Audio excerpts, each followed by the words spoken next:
Hey guys, it's Terminator again. We're gonna look at my analysis of the recent games I played in the Memb Supporters Masters, and let's go. So that was the round 2 game versus Mops. Mops is a 1680 player from HD, so I'm about 100 elo higher. And yeah, Mops is going to play the Britons, and I'm going to play the Malians. Was free hidden pick, and we could choose all the civilizations.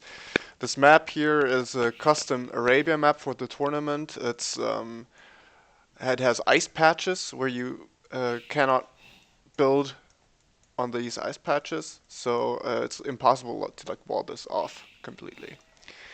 Some forests, however, don't have ice patches, and those are really, really nice because if you're lucky, like him, then your nearest forest actually has no ice patches, and you can easily wall this off and keep your villagers safe-ish. However, towers here or archers here could easily deny those small wood patches. You see the other wood patches here are a lot more dense. My game plan for this game was to go man at arms into skirms, and I think Malians are a really nice choice for this because of their cheaper buildings. You have a economy bonus, and your men at arms have +1 pierce armor. I didn't know that mobs would pick Britons, but in hindsight that was quite nice because I had the bonus versus his archers. He would most likely go for. This was a tournament game, so in tournament games you can lame. In this tournament there wasn't any rule against it. I went for early loom because I actually got housed here. Pretty bad of me. And yeah, let's see how good Mops was in his. Yeah, so I am one villager ahead. You see? Because let's see. Oh, he clicked earlier. 29%. Okay, so I'm not one villager ahead. I'm just I clicked up one villager later, and usually that is a bad sign because with my strategy, if I'm actually going for man at arms, I want to be fast, right? So that's pretty unfortunate for me that he will go up to feudal first. My man at arms should come in before his ranges have created archers, so it's not all lost. But yeah, from my timing, I should have been able to click earlier, but I think I was too slow um, eating my boars, and I could have pushed the deer instead of chasing his scout around. But yeah. So I see he's going archers. I already had the man-at-arms upgrade clicked. You see man-at-arms versus archers if they're not microed or in mass. Pretty GG. This is a bad move of me. I lost control of my units. Try to save my man-at-arms, get some more harass in here.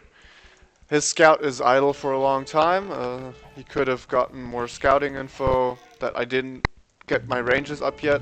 So now he's massing his army, and he's already going for a blacksmith with 2 villagers. And let's see. So I'm at 32 pop, he's at 31 pop, with 4 army, same.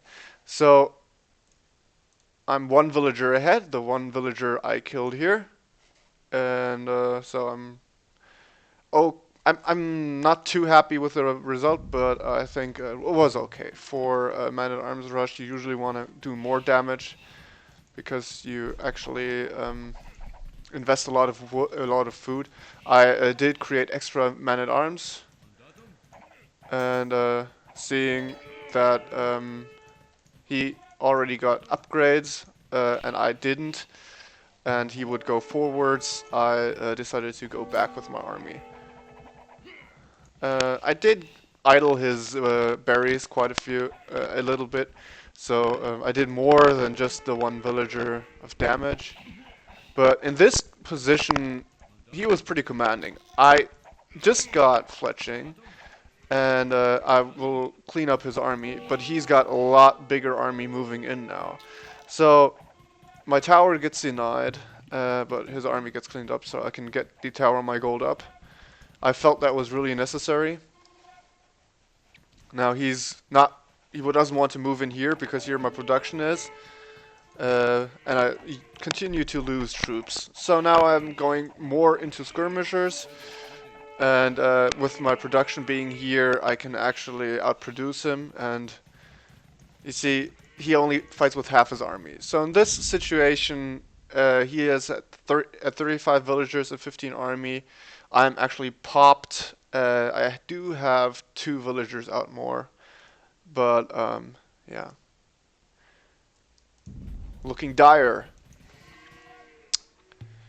Since now I have the counter to his army, I want to push out and see whether I cannot deny his front gold here, because all his golds are in front, and it is with this map that it's really hard to secure your forward resources. You see, he's got padded archer armor, that's why he can take this fight. Of course, he's also microing.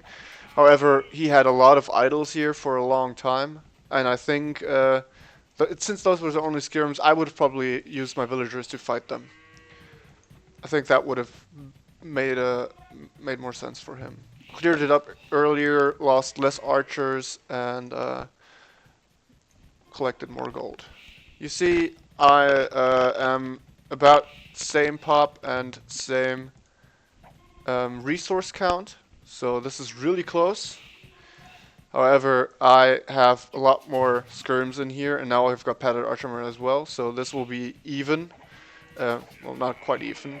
Now I actually start to see whether I cannot take this game by microing a little bit. I should have microed earlier, would have probably saved me a couple of units, but I still take the fight in the end. I've clicked up to Castle Age, so has he. I'm a bit earlier up, and now you see that his army size has decreased a lot. I'm on 11 and he's on 1 unit. So he only has this one militia. I think he built it because I did some harass with some archers early on. From this spot I said earlier that it was harassable. So I've got the definite army advantage. I'll be earlier to Castle Age. I have the same villagers or more villagers. So now he's going for scouts. And if he's just going to go castle, I would have waited. I would have not gone for scouts. Like, this is a waste of 80 food, because he could have easily just produced a knight instead. Of course I denied his gold. Yeah, well, that's right. I would have probably built a market, because he was heavily on stone. I think he wanted to plop down a castle to defend his front resources, like here. But I already had bloodlines +1 knights and skirms with bodkin arrow, and he was not going to come back from this game. Okay. In the end, in the end, let's check the achievements. But with my counter unit play, in the end I've gotten the better fights. Say equal army size. He didn't make use of his archers as well as he could have. He should have just ignored my skirmishers and went for the counter kill. Instead, towered his gold and maybe 2 towers so I can't sit under it, and so he stays on gold and a market to sell if he has to. Maybe even some walling for his front resources. It all would have been better than just let me get this vantage point on him. You see, his uptime was a lot earlier than mine. I was also a little bit idle because, as I said, I didn't quite have the food in time. sloppy Dark Age from me. And yeah. In the end, he also must have had some idle TC time, because I didn't kill so many villagers. Okay. Thanks for watching, and you'll see the next game later.